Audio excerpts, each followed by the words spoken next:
disfarçadamente, tudo tem um pouquinho de sal. E aí a gente tem que ficar atento, né? A gente tem que ficar atento porque não é só o sal, né? A gente tem que observar, na verdade, quais são os cuidados. A gente fala de hipertensão, beleza, tem o sal. Mas tem outros cuidados que a gente tem que ter também. Saiba como você pode prevenir nesse exato momento essa doença. E é com ela que nós vamos conversar agora. Eu convido você a ficar atento. Se você tiver alguma dúvida, se você também quiser fazer suas perguntas, pode fazer suas perguntas agora para tirar proveito dessa entrevista gostosa, desse bate-papo que nós vamos ter agora com a nossa doutora. Tudo bem? Tudo bom, Vanusa? É sempre um prazer estar aqui com você. E pra gente também é sempre um enorme prazer, até porque a gente acaba passando muitas informações e dicas que são importantes. Nesse dia é para se chamar a atenção, mas o cuidado é no dia a dia, né? Com certeza. O cuidado com a alimentação, de modo geral, ela é necessária para a manutenção da nossa saúde no nosso dia a dia. Não somente num dia que é dedicado a combater a hipertensão arterial. A gente falou do sal, né? Que acaba sendo um vilão na vida de várias pessoas e que a gente tem que ter um certo cuidado. Quando a gente fala em pegar o salzinho e colocar, se fosse só o salzinho ali colocado de pouquinho, talvez não doesse tanto. Mas não é só isso, né? Hoje quase todos os alimentos a gente tem que ficar de olho, principalmente os temperos, né? Com certeza. Existem os alimentos industrializados, eles são bastante ricos em açúcares e um tipo de sal que a gente chama de glutamato monossódico. Esse glutamato monossódico ele é adicionado pela indústria alimentícia para realçar o sabor de alguns alimentos. E eu sempre falo que é um sal disfarçado. E além do sal do dia a dia, que é o sal de adição normal que a gente usa para temperar os alimentos, né? Existe esse sal disfarçado que às vezes a gente não conta como sendo um sal além do que a gente ingere, né, no nosso dia a dia. Quando a gente fala do sal como de uma certa forma um pouco vilão da história, a gente está falando daquele sal que você tem consciência que você colocou ali. Mas, às vezes, além desse sal, vem esse outro que, de uma certa forma, vem disfarçado e que a gente ainda acaba colocando mais sal e não percebe o mal que está fazendo para a saúde. Com toda certeza. A gente, na nossa alimentação, a gente já coloca o sal da preparação e algumas pessoas, Vanusa, ainda colocam o que a gente chama de sal de adição.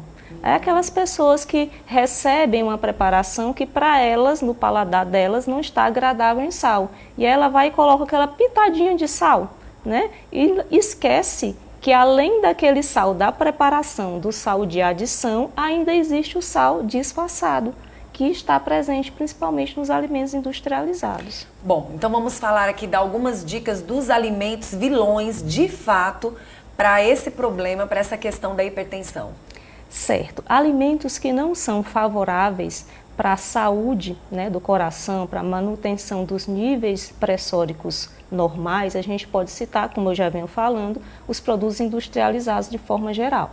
Temos também os enlatados, os embutidos, como por exemplo quitute, presunto, são riquíssimos em sódio. Temos os alimentos em conserva, que às vezes as pessoas não têm atenção para o consumo desses alimentos. Por exemplo, a azeitona, devido àquela conserva, ela é rica em sal. Milho em conserva, ervilha em conserva. Um outro fato super interessante é em relação aos refrigerantes. A gente pensa que somente os refrigerantes tidos como normais é que tem sódio, mas os refrigerantes diet, light, eles são riquíssimos em sódio. Nossa! E a gente consome pensando que está fazendo boa coisa. Na verdade, a gente tem que abrir os olhos até com o que se diz ser saudável. Com certeza, com toda certeza. Até para eles conservarem, eles precisam da chegada do sódio. Precisam? Precisam justamente do glutamato monossódico que a gente falou, e também dos edulcorantes. Tá? Os edulcorantes estão presentes principalmente nesses refrigerantes que a gente chama de diet, light. E ajuda também na conservação. O que a gente fala dos óleos? Porque hoje tem óleos de todo tipo. Isso, né? Exatamente. A gente evita as gorduras saturadas como um todo. E a gente dá prioridade àqueles óleos que são ricos, por exemplo, em ômega 3, como o azeite de oliva, o óleo de coco, tá? O óleo de palma, que são mais interessantes para a gente usar no preparo e na cocção dos alimentos. O girassol, por exemplo?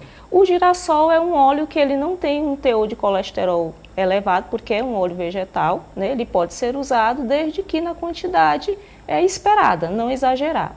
O que não é interessante é a gente utilizar preparações com excesso de óleos, como as frituras em gerais. Essas a gente deve sim evitar.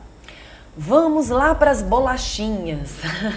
Essas bolachinhas tão desejadas, né? Porque vira e mexe, a gente, não, vou levar bolachinha tal, porque essa bolacha ela é mais saudável. Me parece que em tudo, até nas massas também para fazer bolos, em tudo é acrescentado ou não? Tem alguns biscoitos, algumas bolachas que realmente a gente vê uma quantidade de sódio bem elevada, disfarçadamente, né? Então eu sempre recomendo, quando puder evitar, seria interessante a gente evitar. Vamos trocar por outras fontes de carboidratos. O cuscuz na nossa, que é tão regional nossa, a tapioca, né? E é um alimento mais natural que a gente utiliza e a gente pode substituir muito bem, tirar os biscoitos e colocá-los. Então poderíamos dizer que as comidinhas feitas em casa com produtos naturais, no caso, se você vai fazer um cuscuz, você está preparando aquele cuscuz em casa com o próprio salzinho mesmo do dia a dia. Esses tipos de alimentos preparados em casa são alimentos mais certos para o dia a dia. São mais saudáveis, né? No caso do hipertenso, a gente pede para evitar esse salzinho de adição, mesmo nesses alimentos preparados em casa.